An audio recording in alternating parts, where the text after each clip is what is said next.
Hey, you guys, it's your boy Josh Vision, and I'm here to give you my review of Vikings Season 1, Episode 6, entitled Burial of the Dead.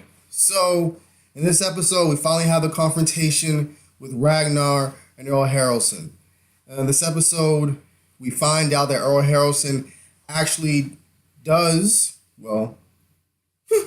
did, respect Ragnar. He respected him because they were a lot alike, except Ragnar is younger. He said there was a time in which he was, just like Ragnar, restless, curious, and whatnot. He also says to Siggy, while he's looking over in the stars, the sky, at nighttime, saying that he wonders what his boys would have looked like if they weren't so viciously murdered, in the fashion, that they were. So another thing that is interesting about, harkening back to the conversation with him and Siggy, his wife, is the fact that he tells her that he always did think that there were lands to the west, but for some reason he never felt like taking the risk, and that Ragnar was right, and that made him have even more respect for Ragnar. And Siggy said, you really did respect Ragnar, and the Earl's like, yes. And Siggy's like, then why didn't you tell him? What's with all the games and just these, vendetta and all that stuff? And Earl Harrelson just lays it straight to her. If I were to admit to Ragnar that I respected him, in a way, it's kind of me relinquishing all my power, because he knew that his friends, his protectors and all that stuff, they would just flock to Ragnar like a bunch of sheep. So simply put, it was all about maintaining his power, his position. But, he was saying that, maybe it's true that me and Ragnar's fate, are intertwined. And, maybe he was meant to open the Westlands for me after he kills him. And then you have Siggy saying, did the seer tell you that you were going to kill Ragnar? And he lies to her. He says, of course, yes. So she goes to bed, I said, while he still ponders. So, yeah. Another thing that happened in this episode, you have Ragnar with Lagertha. They're having some good sexy time and all that good shit. And she's saying to Ragnar, yo, we can just leave. We can leave this place behind. There are other places in this large land. We don't have to stay, here. And Ragnar's like, the Earl's old. Ain't that big a deal. I'll win. I'll kill him. And she's all like, no, you can't fight because you're too weak to fight.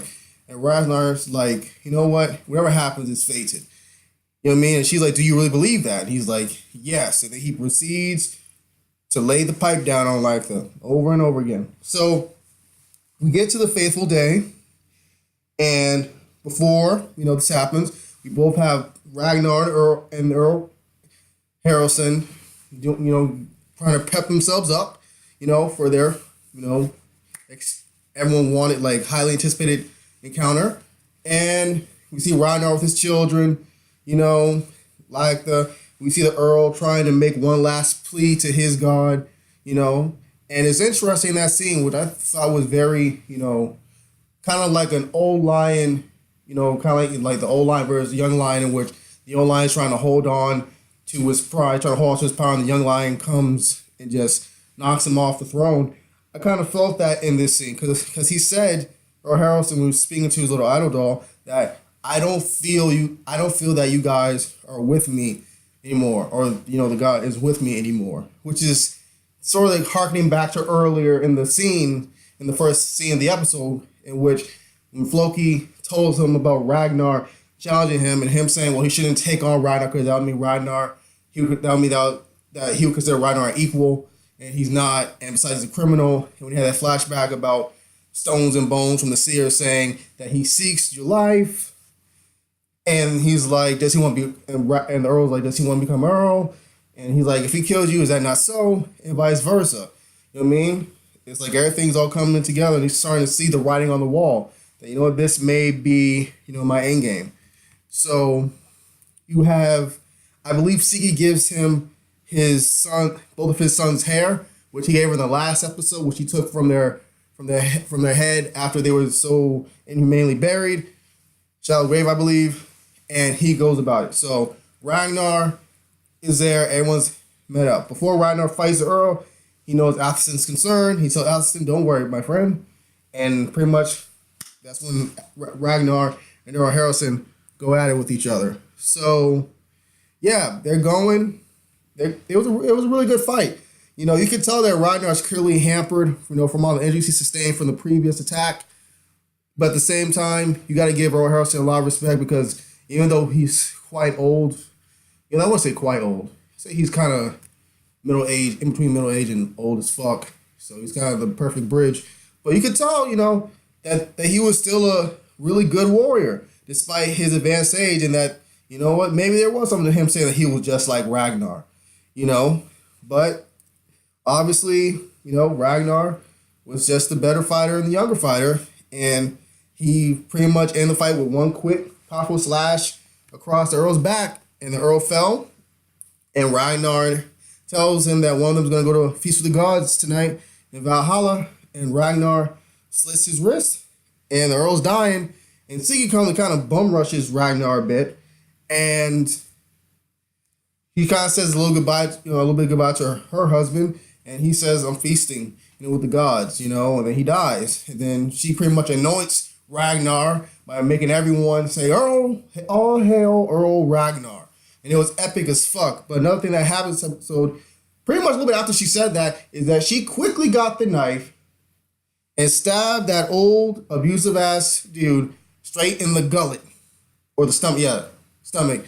Killed her, saving, her daughter from being with that really disgusting pig. I believe early in the episode, threatened to beat her because she wouldn't give him any pickled herrings. Yeah, that bastard deserved to die. So, pretty much we have this scene in which everyone's pleading fealty to Ragnar, loyalty, all that stuff. We have this old man who turns out to be an old warrior. And he tells Ragnar that he would like to join him in his next raid, in the summer. And everyone's laughing because he's old. He was saying, listen, I've been a warrior all my life. I've never been touched in battle. I've seen all my family, my friends die in battle. This world's so lonely and miserable, and they're up in Valhalla feasting and fighting and all that. Please, Ragnar, let me die in battle with honor. And Ragnar pretty much accepts it. Then he asks everyone else, do they agree? And everyone agrees, and all that good stuff. So after that, we have Rollo pretty much pledging his loyalty to Ragnar, and then you have the scene where they're hugging each other, and then Rollo's like, how can we ever be equals, brother? And then, sorry. Then you have the scene in which it was kind of a quick thing. You don't know if Ragnar's kind of smiling or if Ragnar is really sort of understanding where Rollo is coming from. Because so far in the series, we understand that Ragnar leans more towards the glory instead of the power. But, with that smile, it makes you kind of wonder. Sure, he probably still leans towards the glory and all the power. But is he really that, objecting against power? Does he totally hate power? Because it looked like a smirk to me, and I don't think that's entirely the case. But anyhow, we go later in the episode, and we have Athelstan asking Ragnar, why are you giving Earl Harrelson such a extravagant funeral when he was your enemy? And Ragnar saying he was an enemy, but he was a great man and he was a renowned warrior. And he accomplished a lot, and therefore he deserves to be honored in such a festive way. So after that, you have Ragnar kind of punch him in the chest a little bit jokingly, and he wanted to show him something. So they go in the tent, and we see one of the Earl's many slave girls who was chosen specifically to die along, the Earl, her master, which is a great honor in that culture. So that happens, and, no. There's a scene where she's really happy, she's drinking, they're preparing her and shit, to me her smile seemed kind of creepy, and I guess Athelstan too, because he kind of gave the same look that I was giving her, like, what the fuck's wrong with her? Anywho, we have, I believe, the very next scene, we have them preparing the Earl's body, or they have the Earl's body put, on the boat, and we have the offerings, next to him with Siggy and her daughter right next to him. So, right after that, Next scene, we have Bjorn and Athelstan. And Athelstan is asking, why is this girl like pretty much being tossed around from dude to dude? And Bjorn is like, because it's a way for the men to show their love for the Earl. By banging her, we're showing how we love him. Yeah, that makes a lot of sense. And again, their culture. So yeah, so pretty much Bjorn was acting like an asshole and a little bitch. Pretty much the last part of this episode. So he basically commanding Athelstan to drink, but he gonna do something if he don't and shit. So yeah, if I was Athelstan, I would have smacked Bjorn. But anywho, after that, we have this really beautiful scene in which she's the slave girl is marching towards, her death, and you have Ragnar's friend Leif. Is it Leif? I believe his name is Leif. And you have One Eye and Torsten. All three of them pretty much side by are on the side of her, and she's like going down. You have some of them like being there, their shields with the axe, and other people with some drums banging it. And then you have this really epic scene with, I believe, the lady with the horn thing on her head. It's called the Angel of Death, and she says a few things. She gives the slave girl her last drink of alcohol, and the girl says, "I can see my master. He calls for me," and just like that, her shit is sliced. Her throat sliced, and she's pretty much dead or pretty much on the thrones of death. So, yeah. What else happened? So, Athelstan did not want to see that. Bjorn was like, if you don't, I'm going to tell father. And then when I heard that, I'm like, who fucking cares? I don't think Ragnar would give a shit. He just acting like a self-righteous, spoiled, sanctimonious bitch, Bjorn. But whatever. So, Athelstan is really like, understandably, kind of beside himself about this. But anywho, the girls put on the boat, and at first, Siggy wants to light the fire, which light the fire. Ragnar makes it seem like he's gonna give it to her, but he gives it to someone else. So the dude sets the thing on fire, and there's a beautiful scene of just like the body, of the boat just being pushed deep into the water. And then the fire just consuming the bodies and just going up in the air. It was really, really good, really good shot. Then you have they're telling Ragnar that she's with child. And Ragnar's so happy. He's all telling to the baby, saying, you made me a happy man, because it connects to the seer saying Ragnar's going to have many sons. You have Rollo over here in this, and he's clearly beside himself or in his feelings about it, because it's obvious him and Lacta had something before she hooked up with his younger brother and Ragnar. So, yeah, after that, but I believe during that whole melee or after, you have Rollo saying to Siggy, don't leave. Anyone who tries to do anything to you wouldn't dare touch you. How would you feel about marrying the next Earl? So I'm saying, the next Earl, what the fuck you trying to do, Rollo? You gonna try to kill your brother? How you gonna go about this shit? That seemed like be the only way to become the Earl, So, yeah. So after that, there's this brief scene in which Athelstan asks about Ragnarok. Then you have this epic montage of just how it's supposed to go, how it's like the end of days type thing where the gods, fight their arch rivals and they kill them, but they die in the process, from Fenrir to Thor to Odin. And just, except for the montages and the image was just fucking awesome.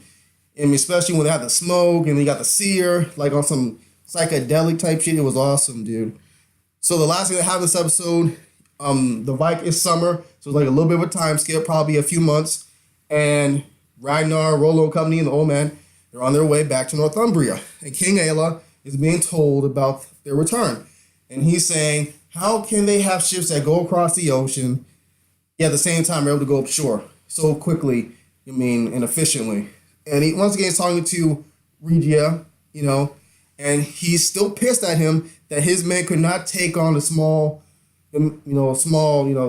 size of their army of the Vikings. So pretty much he throws the dude in the pit of snakes for not being able to stop Ragnar. So yeah, it's fucked up ending. But yeah, that's all I got for this episode. I'd like for you guys to like the video, subscribe to the channel, write comments down below. And once again, this is Josh Vision, and adios.